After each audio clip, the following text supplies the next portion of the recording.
-20 degree C के मौसम में उस महिला ने खुद को मजबूर किया कि वह अपना टॉप उतार दे। फिर उसने अपनी पैंट भी नीचे सरका दी और अब वो सिर्फ अपने अंडरगारमेंट्स और जूतों में रह गई। जमाने वाली हवा उसकी खुली त्वचा को काट रही थी, जिससे उसका पूरा शरीर बेकाबू होकर कांपने लगा। लेकिन उसने एक पल भी हिचकिचाहट नहीं दिखाई। दांत भींचते हुए, ठंड को सहते हुए वो सीधे बर्फीली झील के अंदर चली गई। सिर्फ कुछ ही सावधानी भरे कदमों के बाद अचानक झील का तल उसके पैरों के नीचे से गायब हो गया। इस अनपेक्षित गहराई ने उसके अंदर दहशत की लहर दौड़ा दी और वो नीचे की ओर डूबने लगी। अचानक बढ़ी गहराई और सिर के ऊपर बंद होती निर्दयी ठंड ने उसे झकझोर दिया। वो घबराकर हाथ पैर मारने लगी और जल्दी जल्दी तैरते हुए किनारे की ओर वापस आई। किनारे पर खड़ी होकर वो बुरी तरह कांप रही थी। तभी उसे एहसास हुआ कि इस तरह सीधे चलते हुए अंदर जाना काम नहीं करेगा। जल्दी सोचते हुए उसने किनारे पर बिखरे हुए कई लकड़ी के लट्ठे इकट्ठा किए और उन्हें पानी में धकेल दिया। लकड़ियों को सहारे के रूप में इस्तेमाल करते हुए वह दोबारा झील में उतरी। इस बार उसने एक तैरते हुए लट्ठे को कसकर पकड़ा और खुद को पानी में तैरते रहने में कामयाब रही। धीरे धीरे और सावधानी से वो उस लट्ठे को पकड़कर झील के बीच की ओर बढ़ती गई। लेकिन उसका लक्ष्य साफ था, डूबी हुई प्लेन के अंदर मौजूद सप्लाईज और सैटेलाइट फोन। जब वह डूबे हुए रैकेज के ठीक ऊपर पहुंची, उसने एक गहरी और स्थिर सांस ली और नीचे की ओर गोता लगा दिया। जैसे जैसे वह नीचे उतरती गई, ठंड और भी तीव्र होती गई। धुंधले मलबे के अंदर उसके हाथ बेतहाशा टूटे फूटे टुकड़ों और तैरते मलबे में तलाश करने लगे। वो घबराहट में सैटेलाइट फोन ढूंढ रही थी, लेकिन उसे वह नहीं मिला। उसके फेफड़े जलने लगे और सीने में दबाव बढ़ता गया। उसे पता था कि वह ज्यादा देर तक सांस नहीं रोक पाएगी। मजबूर होकर उसने पास में पड़े 2 बैकपैक्स पकड़ लिए और अपनी बची हुई सारी ताकत से ऊपर की ओर तैर गई। वो सतह को चीरते हुए बाहर निकली और हांफते हुए हवा के लिए तरसने लगी। ऊपर सूरज चमक रहा था, लेकिन लंबे समय तक बर्फीले पानी में रहने से उसका शरीर लगभग सुन्न हो चुका था। उसके हाथ पैर भारी और सुस्त महसूस हो रहे थे। फिर भी वो लट्ठे को पकड़े हुए किनारे की ओर बढ़ती रही। तभी उसके पीछे से एक गहरी और गूंजती हुई दहाड़ ने सन्नाटा तोड़ दिया। उसने मुड़कर देखा, एक भूरा भालू उसके कैंप को तहस नहस कर रहा था। वह विशाल जानवर उसकी बची खुची सप्लाईज को फाड़ रहा था। उसे उसका आखिरी बचा हुआ खाना मिला और उसने पैकेजिंग समेत सब कुछ निगल लिया। फिर वह थोड़ा हटकर खड़ा हो गया, पीछे सिर्फ एक भाप छोड़ती हुई गंदगी का ढेर छोड़ते हुए, जो उसके नुकसान की भयानक याद दिला रहा था। इसके बाद भालू की नजर उसके साथी की लाइफलेस बॉडी पर पड़ी। यह देखकर वह डर से कांप उठी। उसने पानी को जोर जोर से थपथपाया, चिल्लाई और छींटे उछाले ताकि भालू डरकर भाग जाए। लेकिन भागने की बजाय भालू जैसे उत्सुक हो गया। लगभग चिढ़ाने वाले अंदाज में उसने उसके साथी की कटी हुई बाह अपने मुंह में उठा ली। कुछ देर बाद शायद वह और भूखा नहीं था, इसलिए वो धीरे धीरे जंगल की ओर चला गया। जब वो आखिरकार किनारे पहुंची तो वो खुद को घसीटते हुए जमीन पर ले आई, थकी हुई और कांपती हुई। सबसे पहले उसने अपने साथी को दफनाया। उसके बाद ही वो वापस कैंप में लौटी और उन बैकपैक्स को जांचने लगी जिन्हें वो प्लेन से निकाल कर लाई थी। पहले बैग में सिर्फ tablets, charging cables, sewing kits, चश्मे और कुछ छोटे मोटे सामान थे। उसकी वर्तमान स्थिति में पूरी तरह बेकार चीजें। लेकिन दूसरा बैग नीटली बंडल्ड 100 यून बिल्स से भरा हुआ था। सामान्य परिस्थितियों में ये एक बहुत बड़ी दौलत होती, लेकिन यहाँ जंगल में फंसी हुई हालत में ये सिर्फ बेकार कागज के ढेर थे। पैसे का कोई मतलब नहीं था। उसे अब जरूरत थी पीने लायक पानी और खाने की। पास की झील का पानी गंदला और असुरक्षित था, उसे उबालना जरूरी था। उसने बैंक नोट्स का एक ढेर इकट्ठा किया और उन्हें छोटे से ढेर में रख दिया। अपने चश्मे का इस्तेमाल करते हुए उसने सूरज की रोशनी को फोकस किया। सावधानी से एंगल बनाते हुए उसने लेंस को तब तक समायोजित किया जब तक पैसों से पतली सी धुआं की लकीर उठने नहीं लगी। धीरे धीरे फूंक मारते हुए उसने सूखी लकड़ियों के छोटे टुकड़े डाले और आखिरकार एक स्थिर आग जल उठी। फिर उसने प्लेन के मलबे से एक मुड़ा हुआ धातु का टुकड़ा ढूंढा। एक पत्थर की मदद से उसने उसे पीटकर एक अस्थायी बर्तन का आकार दे दिया। उसमें झील का पानी भरा और उसे आग पर संतुलित करके रखा। वह इंतजार करती रही जब तक पानी जोर जोर से उबलने नहीं लगा। जब धातु ठंडी हो गई तो उसने सावधानी से उबला हुआ पानी उन बोतलों में भर दिया जिन्हें वो वापस लाई थी। फिलहाल के लिए पीने के पानी की समस्या हल हो गई थी, लेकिन खाना अब भी एक समस्या था। उसने स्यूइंग किट से धागा निकाला और उसे एक लकड़ी की छड़ी से मजबूती से बांध दिया। सही हुक न होने की वजह से उसने अपनी एक बाली को उसके सिरे पर बांध दिया, एक अस्थायी कांटे की तरह। घुटनों तक पानी में खड़ी होकर वो धैर्य से इंतजार करने लगी। आश्चर्य की बात यह थी कि आखिरकार एक मछली ने कांटा पकड़ लिया, लेकिन जैसे ही उसने उसे खींचने की कोशिश की, कमजोर धागा तुरंत टूट गया और मछली वापस गहराई में गायब हो गई। मछली पकड़ना अविश्वसनीय साबित हुआ, इसलिए वो जंगल की ओर खाने की तलाश में निकल पड़ी। कैंप से ज्यादा दूर नहीं, उसे अलग अलग रंगों के जंगली बेरीज से भरी झाड़ियां मिली। उसने सावधानी से उन्हें तोड़ा, अलग अलग प्रकार के अनुसार छांटा और कुछ अपने साथ वापस लाई। एक किस्म को चुनकर उसने बहुत सावधानी से चखा। शुरुआत में कुछ गलत नहीं लगा, इसलिए वह और ज्यादा खाने लगी। लेकिन ये एक गलती थी, वे बेरीज जहरीले थे। जल्द ही उसका पेट बुरी तरह मरोड़ने लगा। पूरी रात वो उल्टियां करती रही और दर्द से तड़पती रही। उसका शरीर कमजोर और निर्जलित हो गया। अगली सुबह पीली और थकी हुई हालत में उसने पहले देखी हुई भालू की गंदगी की जांच की। उसने उसे ध्यान से उन बेरीज से तुलना की जो उसने इकट्ठा किए थे। रंग और गूदे की बनावट में उसे समानता मिली। भालू ने उन खास बेरीज को बिना किसी नुकसान के खाया था। फिर भी सावधानी बरतते हुए उसने बहुत कम मात्रा में खाया और इंतजार किया। जब कोई बीमारी नहीं हुई तो उसने पुष्टि कर ली कि वे सुरक्षित है। राहत की सांस लेते हुए उसने बड़ी मात्रा में खाने योग्य बेरीज इकट्ठा कर लिए। उसी समय आसमान से हल्की बारिश की बूंदें गिरने लगी। अवसर पहचानते हुए उसने जल्दी से अपनी सभी बोतलें और कंटेनर बाहर रख दिए ताकि बारिश का पानी इकट्ठा किया जा सके। शाम तक बोतलें भर चुकी थी। जैसे ही वो उन्हें समेटने लगी, उसकी नजर दूर कहीं एक हल्की चमक पर पड़ी। रात में रोशनी का मतलब सिर्फ एक ही हो सकता था, लोग। कई दिनों बाद पहली बार उसके सीने में उम्मीद की लहर दौड़ गई। अगली सुबह जल्दी उसने अपना थोड़ा बहुत सामान पैक किया और उस दूर की रोशनी की दिशा में चल पड़ी। उसका दिल उत्साह से तेज धड़क रहा था। उसे यकीन था कि शायद अब बचाव करीब है। तभी उसने जमीन पर कुछ देखा, ताजे जैसे दिखने वाले पदचिन्ह है। उत्साहित होकर वह उन्हें फॉलो करने लगी, ये सोचकर कि वे उसे अन्य बचे हुए लोगों तक ले जाएंगे।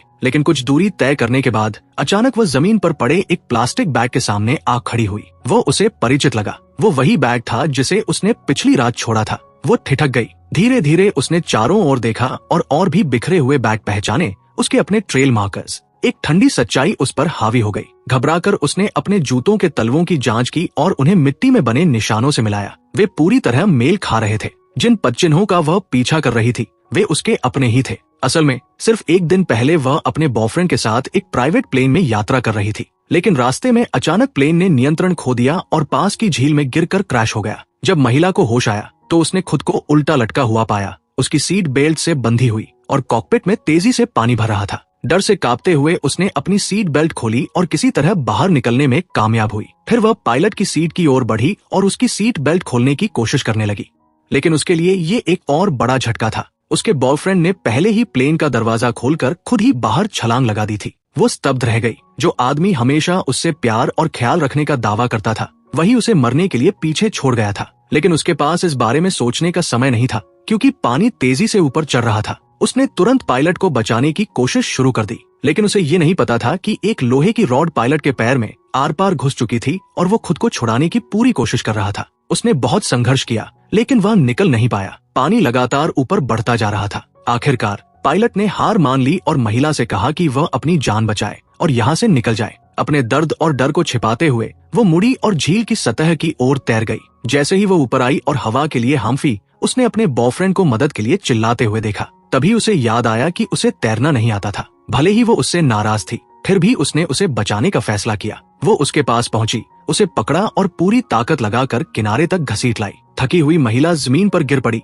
ये सोचकर कि अब सब कुछ ठीक हो गया है। लेकिन असली मुसीबत तो अभी शुरू होने वाली थी। कुछ देर बाद जब उसने अपने बॉयफ्रेंड को जगाने की कोशिश की तो उसने देखा कि उसका चेहरा पीला पड़ चुका था और उसका शरीर बर्फ की तरह ठंडा हो गया था। घबराहट उसके अंदर दौड़ गई। उसने जल्दी से उसकी जांच की और पाया कि धातु का एक टुकड़ा उसकी जांघ में धंसा हुआ था और घाव से खून बह रहा था। उसने अपने हाथ से उस धातु के टुकड़े को निकालने की कोशिश की, लेकिन जैसे ही उसने घाव को छुआ, उसका बॉयफ्रेंड दर्द से चिल्ला उठा। वह डर गई और समझ नहीं पा रही थी कि क्या करे। तभी उसने तुरंत अपनी बेल्ट निकाली और घाव के ऊपर कसकर बांध दी ताकि खून बहना रुके। लेकिन ये सिर्फ एक अस्थायी उपाय था। सही इलाज के बिना उसका बॉयफ्रेंड मर सकता था। उसने तुरंत अपना फोन निकाला और पुलिस को कॉल करने की कोशिश की, लेकिन कोई सिग्नल नहीं था। कॉल कनेक्ट ही नहीं हो रही थी। फिर उसने अपने बॉयफ्रेंड का फोन इस्तेमाल किया, लेकिन उसमें भी वही समस्या थी, बिल्कुल नेटवर्क नहीं। इसके बाद वो जंगल की ओर भागी, उम्मीद करते हुए कि शायद कहीं सिग्नल मिल जाए। वो एक पहाड़ी की चोटी तक चढ़ गई, लेकिन चारों ओर सिर्फ घना जंगल था और फिर भी कोई नेटवर्क नहीं था।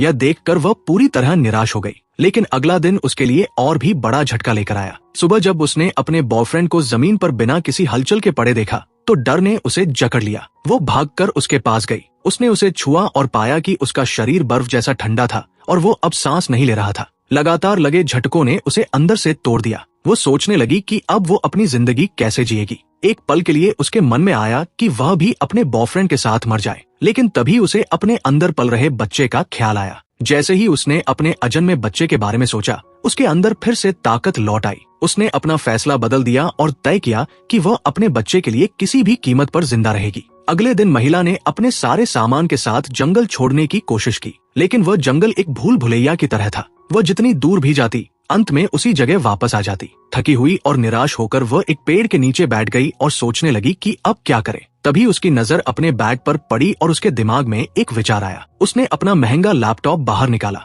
फिर उसने सोचा कि वह इन चीजों का इस्तेमाल जंगल में अपना रास्ता चिन्हित करने के लिए कर सकती है। उसने पैसों के बंडल जमीन पर फेंक दिए। फिर वह एक एक करके कैश को कचरे की तरह जंगल में गिराती हुई आगे बढ़ने लगी ताकि रास्ता याद रहे। लेकिन पूरा दिन भटकने के बाद उसने महसूस किया कि वो फिर से उसी जगह लौट आई है। अब उसे समझ आ गया कि बिना मैप या सही दिशा ज्ञान के इस जंगल से बाहर निकलना असंभव है। हार मानकर और थकी हुई वो वापस अपने कैंप में लौट आई। उसने अपने बैग से एक स्टील नीडल निकाली और उसे अपनी घड़ी के मैग्नेट से रगड़कर मैग्नेटाइज कर दिया। फिर उसने उस सुई को अपने ईयर प्लग में डाल दिया। इस तरह उसने एक साधारण कॉम्पास बना लिया। वो बहुत खुश हुई। उसे विश्वास था कि अब वो आसानी से जंगल से बाहर निकल जाएगी, लेकिन उसे ये नहीं पता था कि उससे भी बड़ा खतरा उसका इंतजार कर रहा था। अचानक उसे अपने पीछे से कुछ अजीब आवाजें सुनाई दी। वो डर गई और तेजी से भागने लगी, लेकिन भागते समय उसका पैर फिसल गया और वह एक गहरे गड्ढे में गिर गई। उसे नहीं पता था कि वो कितनी देर तक बेहोश रही। जब उसे होश आया तो उसने देखा कि उसका निचला शरीर एक बड़े पत्थर के नीचे दबा हुआ था।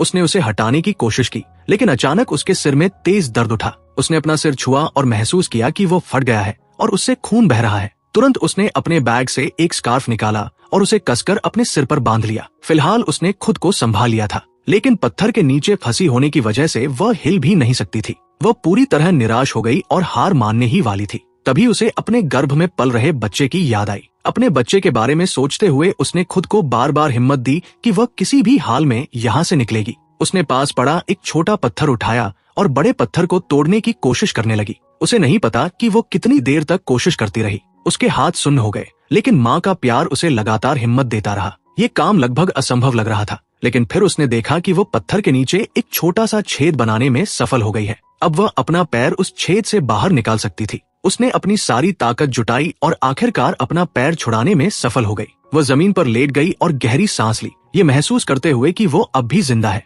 लेकिन असली समस्या अब शुरू हुई थी। जब उसने गुफा से बाहर निकलने की कोशिश की तो उसने देखा कि गुफा का मुंह उससे बहुत ऊपर था। चारों ओर चिकनी और फिसलन भरी चट्टानें थी। एक सामान्य व्यक्ति के लिए भी बाहर चढ़ना मुश्किल होता और उसके पैर बुरी तरह घायल थे। अब वो पूरी तरह टूट चुकी थी। उसने अपने अजन्मे बच्चे की तस्वीर देखी और जोर जोर से रोने लगी। उसे लगा कि इतनी कोशिशों के बाद भी वो फंसी हुई है। गुस्से में उसने पास पड़ा एक पत्थर उठाया और पूरी ताकत से दीवार पर दे मारा, लेकिन आश्चर्यजनक रूप से उस चोट से दीवार में एक छोटा सा छेद बन गया। महिला ने समय बर्बाद नहीं किया। वो तुरंत उस छेद से रेंगते हुए बाहर निकलने लगी। भारी मेहनत के बाद आखिरकार वह गुफा से बाहर निकलने में सफल हो गई। अब वो एक लकड़ी की छड़ी का सहारा लेकर लंगड़ाती हुई जंगल में आगे बढ़ने लगी। अगले कुछ दिनों तक वह लगातार चलती रही। जब भी वह थक जाती, रुककर आराम करती। जब भूख लगती, रास्ते में मिले जंगली फल खा लेती। कई दिनों बाद आखिरकार उसे जंगल से बाहर निकलने का रास्ता मिल गया। उसे लगा कि अब वो सच में बच गई है, लेकिन उसके सामने एक तेज बहती हुई नदी थी।